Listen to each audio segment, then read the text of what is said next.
Hi, everybody. If you're receiving this email and this presentation, that means we had our parent meeting for the potential week-long field trip in May to Washington, D.C., and you weren't able to make it for any reason.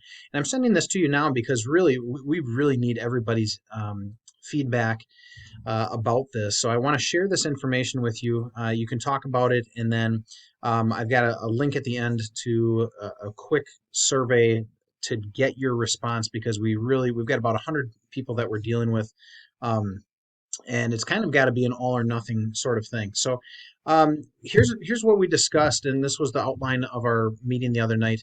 We've got a 4-year cycle that I'm going to take you through, just some fairly general items having to do with chaperones and how important they are to this trip. The potential itinerary, preliminary costs, and then the timeline between now and when this trip would take place in May, and then COVID related concerns, and then again looking for your feedback. So let's start with that. The just who's all involved. And first of all, we've got about 60 or so students from 5th through 8th grade, along with parent chaperones. And that's a rough estimate depending on who comes along from Beautiful Savior here in Cincinnati. There's another Beautiful Savior Lutheran School in Grove City, Ohio, just south of Columbus. Adam Stevens is the principal. The smaller school, they'd probably have about 25 people coming. And then finally, we've got a school in Wyoming, Michigan. Luke Scherschel is the principal there. They'd have about 20 students coming along. And this has been something that's been happening for 20 plus years with these three schools. There's been a 4-year cycle, and I think we want to stick to this. Things might change eventually, but for the most part, we'd like to keep a 4-year rotation so that every fifth grader, sixth grader, seventh grader, eighth grader gets to see these 4 different places. So this year we're scheduled for Washington, D.C., which was actually supposed to happen last year. Next year then would be the Civil War, Gettysburg. Through 2 years from now, we would go to some of our synodical schools. So a Wells high school that's meant to prepare our pastors and teachers in our synod, our college, and then our seminary as well. And then finally, a trip out to Boston and New York, talk about Revolutionary War items. Chaperones are incredibly important. I told others, boy, I'd be very quickly shutting this thing down if I had to take 35 students to all these places on my own. It just wouldn't work, and you guys know that as well. The biggest thing with chaperones is simply helping us to make sure kids are doing and saying and representing themselves the way that they should be. So ultimately, everything that you see on the left there, representing themselves well, which represents beautiful Savior, and ultimately representing their Savior. There's definitely some supervision aspect to what's going on as we go to, hotels, to different sites, back onto the bus, and everywhere we go to make sure we've got the most safe type of trip that we can for our students, and just extra hands helping out in different ways. Down at the bottom, you see there's a maximum of 2 adult parents or guardian chaperones per family. It'd be cool to say, hey, invite my younger sibling, invite my aunts and uncles, but that ends up becoming just too big of a project. So we're limiting it to that, and yet at the same time, chaperones are certainly needed.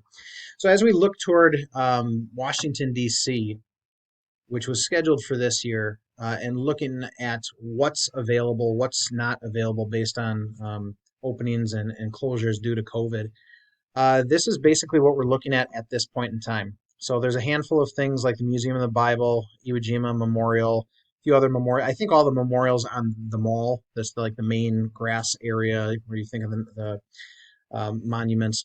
Most of those should be open because they're all outside. So, you can still wander from place to place and just kind of check them out in general. There's a few things like the Arlington National Cemetery that's has some restrictions. Different parts of it are open, others are not. There's a lot of stuff that's closed, and I think that's one of the things that we're looking at as a hindrance to what we're offering. Some of the main things that you typically think of seeing, like the White House or U.S. Capitol, some of those major museums are not open. So we discussed the other night at our meeting that there's still items that we could find to fill up our schedule. It's basically 3 days of different things that we'd be putting on the itinerary. There are still things that we could do. It's probably not at all what it would look like on a normal year, but we could make it happen, and there still would be some things that are beneficial for the kids to see. At the same time, we would be making this big trip out to DC and not seeing some of those major events that you'd want to see normally. With that in mind, if we had to leave, in 2 weeks from now with the things that are open, this is kind of what that trip would look like. May 3rd is the date that we would be packing up and leaving our campus very early in the morning. We would drive up to Grove City to pick up both of the two other schools' attendees. The school from Michigan will drive down and meet at Grove City. So then from that point on, everybody will um, go out there. We've got two separate buses to carry the roughly 100 people or so. And then that night is pretty much get dinner, go to the hotel, and that's about it. Just a long day of driving. On Tuesday, the 4th, we would potentially see the Museum of the Bible, National Mall, and things around that. Um, Street vendors isn't really a thing to see, but we've got it on the list for the time being. Uh, Wednesday, the 5th, would be Arlington National Cemetery and a couple memorials. The 6th would potentially be a trip out to Mount Vernon and Washington's Mansion. I believe everything is still open there. That might have some limitations too. And then Friday would be the day that we get breakfast in the morning and then head back to school. So really 3 major days of seeing items and then bookended by the drive there and the drive back. The cost for all of this would be $375 per person, and that's based on 100 people. So if we end up having less people than that, the price goes up a little bit. For every 10 less people, it's about $30 more. But that pays for the bus, that pays for the hotel, give you a meal stipend for any meals that we're not eating at the hotel, and then any entrances to the memorials that we're planning on going to. And beyond that $375 per person, obviously, if you want to buy souvenirs, snacks, whatever else, I estimated $50 to $150 depending on what you would usually spend on those other payments. For our students, there's going to be a little bit of a discount, and this goes for our students, not our chaperones. We receive state funding for just our students' portion of the bus costs, which ends up being about $125 per student. And then we do have an individual donor from our congregation that puts money towards this event that would end up being about $85 per student. So chaperones would still be paying that full price of $375, but students from Beautiful Savior would be paying $210 less than that. So a pretty substantial discount for them. And then we also have the opportunity to do some fundraising for this, whether that's just asking family members to help pitch in. In the past, I know we've done a bake sale. We could do something like a walkathon. So, as we get into this, we could talk about some of those different items that might help alleviate some of the cost as well. The timeline for all of this between now and May, we just had our preliminary meeting, and here's the same information that I'm sharing with you now. In December and between now and May 3rd, when we would head out on the bus, this is what would happen. January, we should be able to nail down specific costs and get those out to you. It's really not going to change a whole lot more than what I've already presented, though. The $375, give or take a little bit, it's going to be pretty close.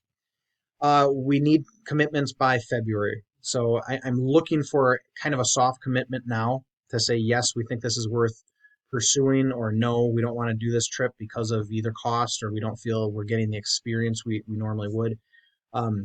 But by beginning of February is when we really need to nail this down and say, yes, I'm committed, I'm putting the down payment down, or I'm not.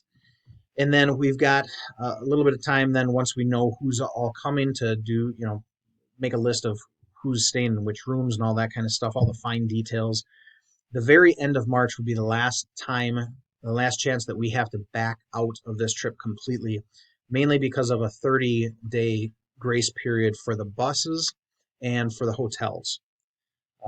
So if we do get to that point, and even if we have a substantial amount of people that say, yes, we want to make this happen, but things change with COVID or something else comes up, we do have the opportunity to back out at that point, but no later than March 31st. And then the very end of April, again, fine tuning with specific responsibilities. These are the things that I've talked about with the other principals, and we discussed a bit the other night at our meeting. Is the trip worth it? If we know that we're putting a lot of people together on a bus in close quarters, um, in the middle of COVID, by that point, will the vaccine have helped out a little bit? Um, that's hard to determine. So it's one of those things where we kind of go, well, it's up in the air a little bit right now. If somebody would start showing symptoms, how do we respond? Because even if we had a rental car, we're saying, okay, you're showing symptoms, go home with somebody that gets to drive you. Um, what about all the other people on the bus that they were sitting next to? And again, is that worth the risk if we had to have a bunch of people that were quarantined? Now we're coming back from this trip on May 7th and basically finishing off the end of the year virtually. Are we limited in what sites we can visit? The answer to that is yes, and I showed you that slide of what's open and what's not. Can we socialize the way we normally would? Yes and no. I don't know if we're going to be able to hang out in the hotel in the way that we normally would. And so with all of those different um, changes this year due to COVID, I guess the question is this trip still worth going? Is it still beneficial enough to our students that we want to make this happen with some adjustments? The other part is if most people say yes, but then you've got a chunk of people that say, no, it's not worth it, let's not do it. Suddenly there's less people, and it's really the cost of the bus that ends up getting split, and now the cost rises for everybody else. Okay, so your feedback is really essential. Um, is it worth continuing to plan? If we were leaving 2 weeks from now, would you say, yes, this is something we should do? If you got suggestions for getting past COVID and some of the changes that we would need to make, let me know. That'd be helpful. Um, but put yourself in that scenario. If we were leaving in 2 weeks and what I've presented here is what we're offering, would you say yes, you're going? Would you say no, or would you say I still don't know? And if you're still uncertain, what do you think it would take um, to come to a certain yes or a no? And that's going to be helpful as I plan with the other principals in the weeks and months ahead. So you'll get some. This is what was passed out the other night. I'm going to give you basically the same stuff in a digital version. And again, I really appreciate your input. It's hard to do this even with a small group saying, "Yeah, we want to go." We really need to hear from everybody for some of those reasons that I listed in the presentation here. So God's blessings and thanks in advance. Have a great day.